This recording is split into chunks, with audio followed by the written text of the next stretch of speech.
감사합니다. 오늘 본문 12절에 긍휼과 자비와 겸손과 온유와 오래 참음으로 옷 입고 하는 말씀이 있어서 제 이야기는 오늘 말씀은 옷 이야기로 한번 시작을 해보려고 합니다.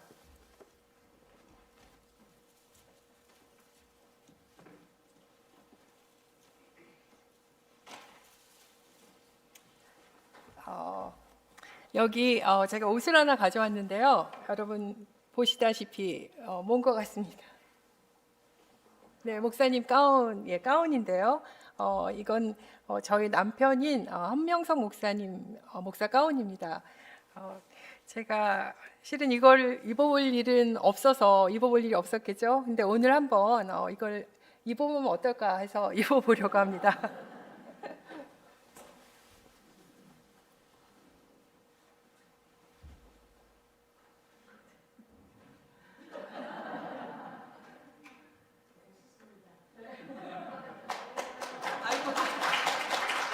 네, 감사합니다. 이렇게 뭐든지 잘 호응해 주시면 여기서 말씀 나누니까 좋은데, 네, 어떻습니까? 보시기에 어울려요?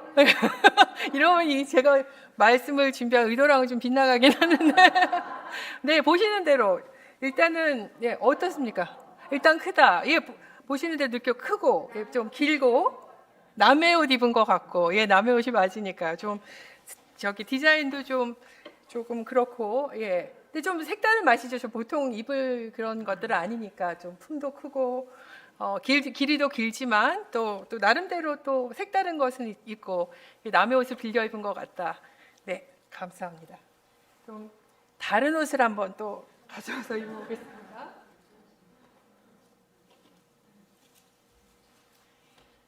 자, 여기 저 비슷하게 생긴 가운인데요.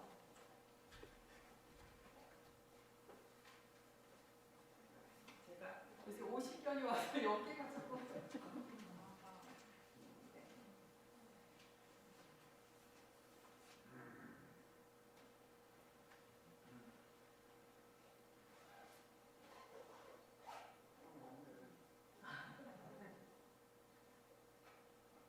너무 멋있습니다. 네. 감사합니다. 한번 이렇게 다 보이시는지요? 네. 네. 너무 멋있습니다. 감사합니다. 네, 이건 제가 안수받을 때 저희 가족들이 입혀준 옷입니다.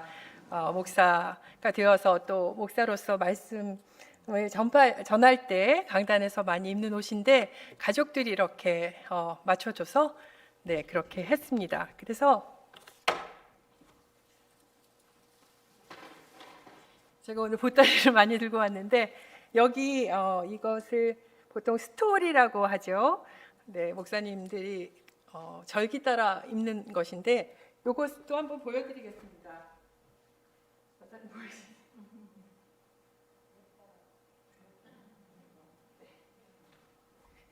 네, 이것도 그 목사 안수식 때 저희 가족이 선물한 건데, 이것은 특별히 저희 여동생이 직접 제작한 것입니다. 디자인해서.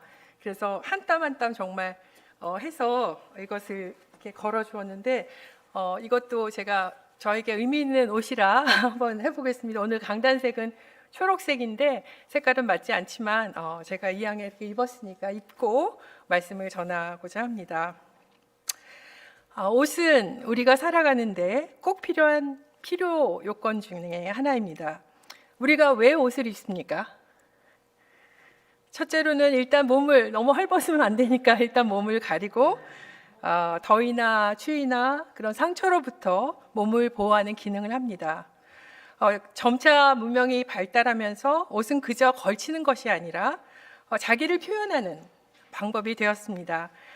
제가 보기에는 옷 입는 것은 남성들보다는 아무래도 여성들이 훨씬 관심도 많고 세심하고 또 세련되게 잘 표현을 하는 것 같습니다. 보통 우리 여성들이 옷으로 가득 차 있는 이렇게 옷장을 보면서 늘 잘 하는 말이 있죠. 입을 옷이 없다. 네. 뭐 없어요. 진짜 없으니까 하는 말이죠. 이렇게 말씀하면 보통 남성들이 이해를 못하지만 여성들은 완전 공감하는 말이라고 생각합니다. 실제 입으로시 없습니다. 제가 재미있는 속담을 최근에 알게 됐는데 우리가 늘 보고 있는 인왕산 있지 않습니까? 거기와 관련된 속담이 옷 안 입는 인왕산 호랑이도 산다 하는 그런 속담이 있더라고요. 옷 안 입는 인왕산 호랑이도 산다. 이게 무슨 말이냐면 인왕산의 호랑이는 벌거벗어도 잘 산다 하는 뜻으로 입을 옷이 없거나 맞지 않다고 우리가 투정을 하는 거를 좀 핀잔 주거나 그런 말인 것 같습니다. 왜 인왕산 호랑이는 옷 없이 살 수 있을지 몰라도 여성들은 옷 없이는 아마 못 사는 것 같습니다. 그렇지만 그냥 예쁜 옷이 아니라 개성을 잘 표현하는 것이 중요합니다. 제가 대학 다닐 때 저랑 친했던 친구가 있는데 아주 멋쟁이 친구였습니다. 그 친구가 부산에서 서울로 와서 이제 공부를 했는데 자취집을 얻어서 이제 하는데 뭐 집도 꽤 부유하고 그런 집이어서 어려움 없이 그렇게 공부를 하였는데 옷을 참 좋아했어요. 그래서 멋쟁이고 그래가지고 이 친구가 한 번씩 그냥 대학생이 입기에는 좀 뭐랄까 수준이 높은 그런 옷을 이제 마음에 드니까 사가지고 그거가 사실 생활비였는데 사서 몇 달 동안 내핍 생활을 했던 그런 기억도 있어요. 그래서 자기가 좋아하는 거를 또 이렇게 비싼 값을 주고라도 또 잘 표현하고 싶은 그런 마음도 있기도 한 것 같습니다. 또 요즘은 세대 간의 옷에 대한 이해가 좀 다른 것도 같아요. 저희 어머님 세대에는 한때 굉장히 유행했던 밍크 코트, 그것이 여성들의 로망이었지 않습니까? 그래서 정말 몇 달을 돈을 모으셔가지고 그거를 하고 친구들하고 참 이렇게 서로 그 이쁜 밍크 코트를 보면서 그렇게 그런 참 너 이쁜 거 했다 뭐 그리고 나도 이번에 한번 했지 하고 그렇게 말씀 나누셨는데 요즘 젊은 세대들은 또 그런 모피에 대한 생각이 좀 다른 것 같아요. 그래서 그런 동물이나 이런 것들을 생각해서 비건 모피라 하죠. 에코 퍼 해서 그렇게 동물들을 잡지 않고 어떤 식물성 그런 인조 그런 모피를 활용하는 것 같습니다. 어쨌건 시대를 따라서 이렇게 생각도 다르고 하긴 하지만 우리가 옷이라 딱 생각하면 정말 나눌 수 있는 이야기가 많이 있는 것 같습니다. 남성들도 그러시겠지만 여성들 다 우리 각자 생각해 보시면 옷에 얽힌 그런 이야기들 또 시대를 지나시면서 어떤 그런 에피소드들이 다 있으실 것 같습니다. 옷을 잘 입는 사람은 자신이 가는 장소와 또 자신이 만나는 대상의 성격에 따라 옷을 적절하게 잘 입는 사람입니다. 개성 있게 자신을 잘 표현하는 것을 넘어서 옷의 가치는 사람의 가치이며 옷은 사람의 인품을 드러내는 중요한 도구입니다. 그래서 비싼 옷을 입고 또 새 옷을 입고 그것이 중요한 것이 아니라 보통 다 옷을 입지만 또 우리가 입는 옷에 따라서 그 옷이 정말 누구에게 잘 어울리나 그런 것들은 참 다른 것 같아요. 그러면 제가 곧 다음 슬라이드를 보겠습니다. 여러분들 잘 아시는 영화들 이거 보신 적 있는지 어벤져스라는 영화가 있습니다. 여기 보면은 각각 다른 등장인물들이 있는데요. 혹시 아는 인물들이 있으신지요? 헐크, 예, 저 시퍼렇고 덩치 크신 분은 헐크고 아이언맨 있습니다. 네. 네, 아주 많이 아시는데 저도 사실 이 등장인물을 잘 모르고 이 어벤져스 이런 사람들은 보통 어떨 때 나타나죠?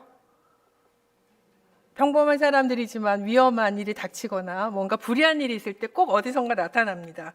여기 인물들을 잘 모르시겠다 하면 전통적인 우리 영웅들 왼쪽에 나오는 것이 슈퍼맨이죠. 네, 그 다음에 가운데에 원더우먼 다들 많이 보셨을 거예요. 그 다음에 오른쪽에 배트맨. 예, 이런 인물들 다들 위기의 순간에 불의한 상황 앞에서 원래는 평범한 사람이었지만 이런 특수한 옷을 입고 변화를 합니다.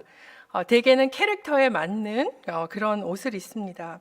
어떤 의미에서 보면 제가 입는 이 옷도 목사 가운도 저의 캐릭터, 저의 역할에 맞는 그런 옷이라고 할 수 있겠습니다. 저는 평범한 사람에 불과하지만 강단에 섰을 때 성령님의 도우심을 힘입어 또 능력을 힘입어 기쁜 소식, 복음을 전하고 또 생명을 살리는 말씀을 선포하는 역할을 즉 이 아까 그 영웅들처럼 어떤 미션을 그런 수행하는 것입니다.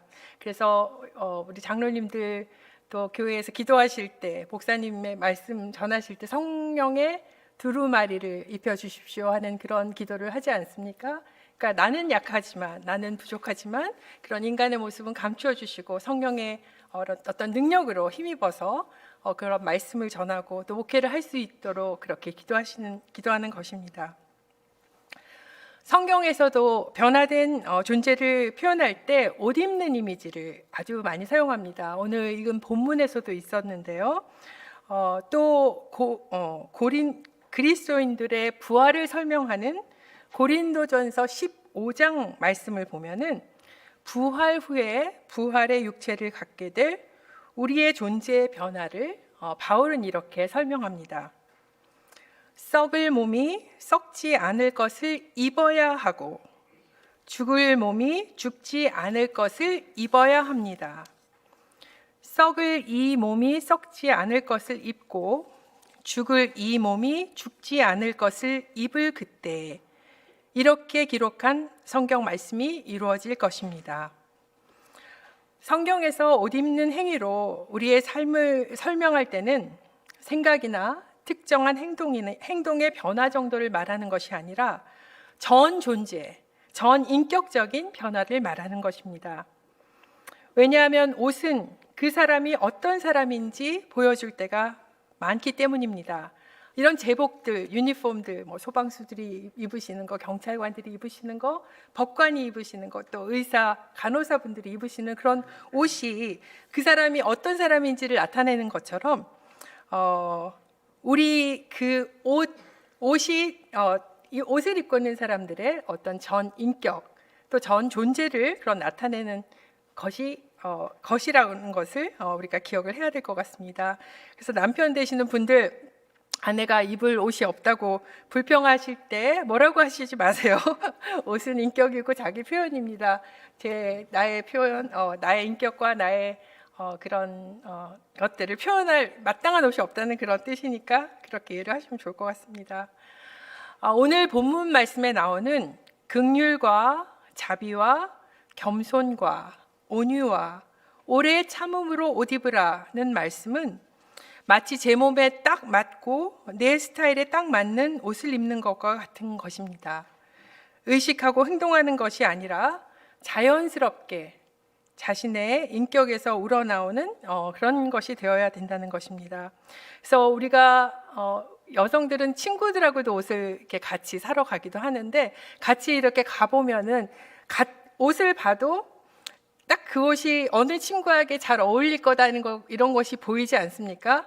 그래서 저 옷을 보면 이거 누구누구 성희한테 잘 맞겠다. 너 이거 한번 입어봐라 하고 그렇게 이야기하고 또 여러분이 그 옷을 사러 가셨을 때 보면 이거는 우리 누구누구 집사님이 입으시면 참 잘 어울리겠구나.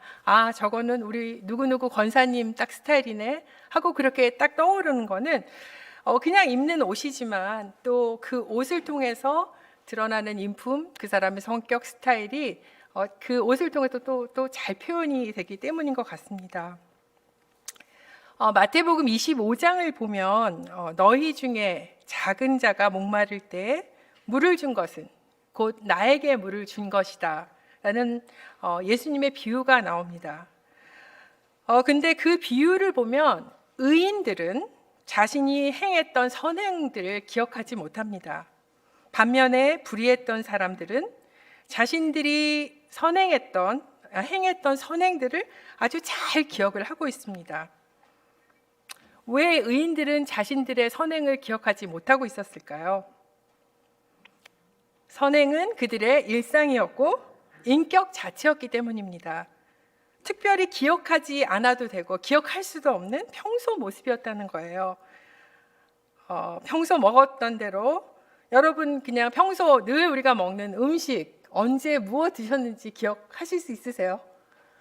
지난주 목요일 날 점심 때 드셨던 메뉴 기억하시는 분? 한 달 전에 드셨던 거 기억 안 나죠? 어제 저녁에 뭐 먹었는지 지금 잘 생각이 안 납니다. 왜냐하면 이거는 우리의 그냥 평소 아무 의식 없이 하는 그런 행동이고, 네, 그런 우리의 일상이기 때문입니다. 그런데 생전 처음 먹었던 최고급 레스토랑에서 드셨던 것이 있다면 여러분 어떨까요?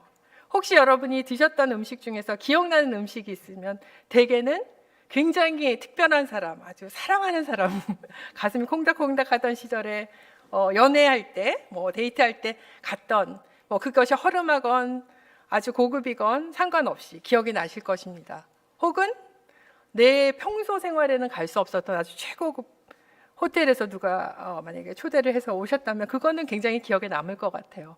이거는 늘상 우리가 하는 행동이나 또 가질 수 있는 그런 게 아닐 때 그렇게 기억이 잘 날 것 같습니다. 그래서 보잘것 없는 사람이라도 함부로 대하지 않고 정성으로 대하는, 정성을 다해 대하는 의인들의 평소 삶이 그들의 일상이었기 때문에 그들은 자신들이 선행을 행했다는 것을 기억하지 못했습니다. 여러분, 그림 하나를 가져왔는데요. 더크 윌렘스라는 분의 일화를 담은 그림입니다. 혹시 이 그림 보신 적 있으신지요? 지금의 네덜란드에 있는 네덜란드의 더크 윌렘스라는 사람이 있었습니다. 그는 오늘날 메노나이트와 아미쉬라고 할 수 있는 에나베프티스트, 우리말로는 제세례파 신자였습니다.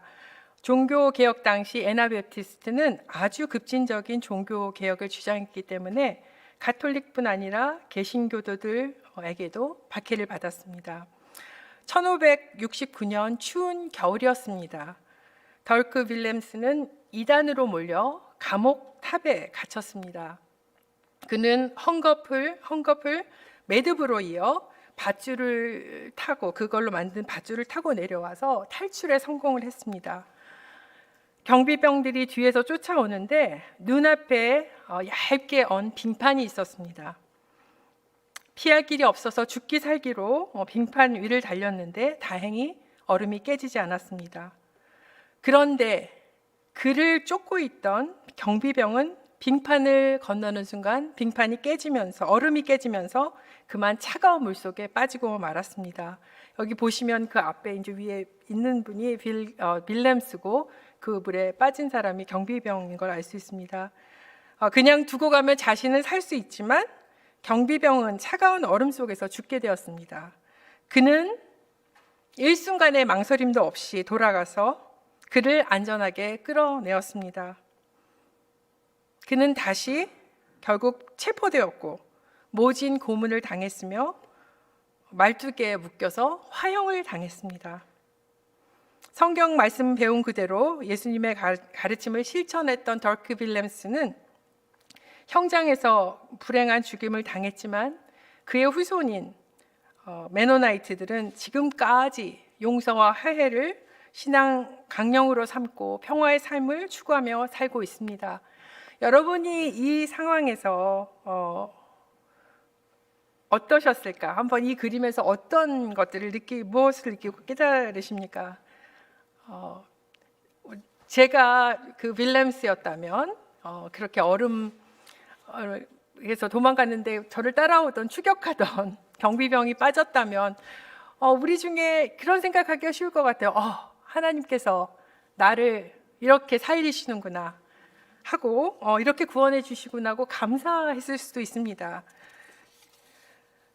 자신이 당할 불이익을 계산하지 않고 즉각 위기에 빠진 사람을 구했다는 것은 생명을 귀중히 여기는 것이 그의 삶 자체였고 그것이 그의 인격이었기 때문입니다. 그는 긍휼과 자비와 겸손과 온유와 오래 참음을 옷 입고 사는 사람이었습니다.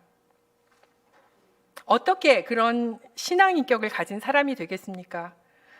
12절에서 14절을 보면 내가 하나님의 사랑을 받는구나, 내가 하나님의 사랑을 옷 입고 사는구나 하는 하나님의 은총을 평소 경험하고 묵상하며 그 은혜 가운데 빠져 사는 삶을 통해서 내 자신도 긍휼과 자비와 겸손과 온유와 오래 참는 인격으로 옷 입혀진다는 것입니다. 예레미야 애가 2장 22절부터 23절 말씀으로 만든 여러분도 잘 아시는 찬송가가 있습니다. 제가 한번 불러보려고 합니다. 주의 인자는 끝이 없고 그의 자비는 무궁하며 아침마다 새롭고 늘 새로우니 주의 성실이 큼이라. 성실하신 주님, 혹시 아시는지요? 한번 같이 불러볼까요? 주의 인자는 끝이 없고 주의 인자는 끝이 없고 그의 자비는 무궁하며 그의 자비는 무궁하며 아침마다 새롭고 아침마다 늘 새로우니 늘 새로운 주의 성실이 큼이라. 주의 성실이 큼이라. 성실하신 주님, 성실하신 주님.